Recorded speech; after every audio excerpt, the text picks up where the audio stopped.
ಮಾಡಿದೆಪ್ಪ. ಹಾಂ, ನಮಸ್ಕಾರ ಪ್ರಿಯ ರೈತ ಬಾಂಧವರೇ, ನಾನು ಸಂತೋಷ್ ಗೌಡ, ವೆಲ್ಕಮ್ ಸೀಡ್ಸ್ ಪ್ರತಿನಿಧಿ. ನಾವು ಈಗ ನಮ್ಮ ಹಂಪಾಪುರದಲ್ಲಿ ನಮ್ಮ ಸುಗ್ರೀವ ಚಿಲ್ಲಿ ಫೀಲ್ಡನ್ನು ನಮ್ಮ ಫೀಲ್ಡ್ ವಿಸಿಟ್ ಮಾಡಿದ್ದೇವೆ. ನಮಸ್ಕಾರ ಅಣ್ಣ, ಯಾವ ಕಂಪ್ನಿ ಯಾವ ತಳಿ ಹಾಕಿರಿ?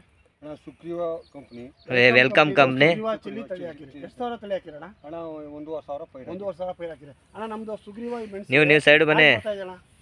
ಭತ್ತ ಸಹ ಚೆನ್ನಾಗಿದೆ. ಚೆನ್ನಾಗೈತೆ. ಮತ್ತೆ ಈಗ ಕಾಯಿ ಉದ್ದಾಗಿ ಚೆನ್ನಾಗಿ ಸಣ್ಣಾಗಿ ಕಾಯಿ ಉದ್ದಾಗಿ ಮತ್ತೆ ಮಾರ್ಕೆಟಲ್ಲಿ ಅಣ್ಣ ಇದ್ರ ಬೇಡಿಕೆ ಇದೆಯಾ ಅಣ್ಣ? ಇದ್ರ ಬೇಡಿಕೆ ಇದೆ. ಕಾಯಿ ಉದ್ದ ಅಂತ ಏನೋ ಇದು ಮಾಡೋದಾಗಲಿ ಆ ಥರ ಏನಿಲ್ಲ ಅಣ್ಣ. ನಿಮಗೆ ಈ ಸೆಗ್ಮೆಂಟೇ ಬೇಕು ಅಣ್ಣ. ಮಾರ್ಕೆಟ್ಗೆ ಈ ತಳಿನೇ ನಿಮಗೆ ಉತ್ತಮವಾಗಿ ಸೂಕ್ತವಾಗಿದೆ ಅಣ್ಣ.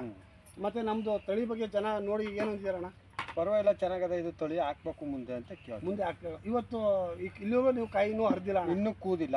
ಇನ್ನು ನಾಳೆ ಇತ್ತು ಕುಯ್ತೀವಿ. ನಾವು ಸುಮಾರು ಎಷ್ಟು ಚೀಲ ಸಿಗ್ಬೋದಣ್ಣ? ಅಣ್ಣ ಒಂದು 4ರಿಂದ 5 ತಾಟ್ ಸಿಗ್ಬೋದು. 4ರಿಂದ 5 ತಾಟ್ ಅಂದರೆ ಒಂದು 500 kg ಆಗ್ಬೋದಾ? 300 ಕ್ವಿಂಟಾಲ್ 300 kg 400 kg 300ರಿಂದ 400 kg. ಇದೇ ಮೊದಲನೇದು ಅಣ್ಣ. ಇದೇ ಮೊದಲನೇ. ಸರಿ, ಧನ್ಯವಾದ ಅಣ್ಣ. ಆಯ್ತು ನೋಡಿ ಸರ್.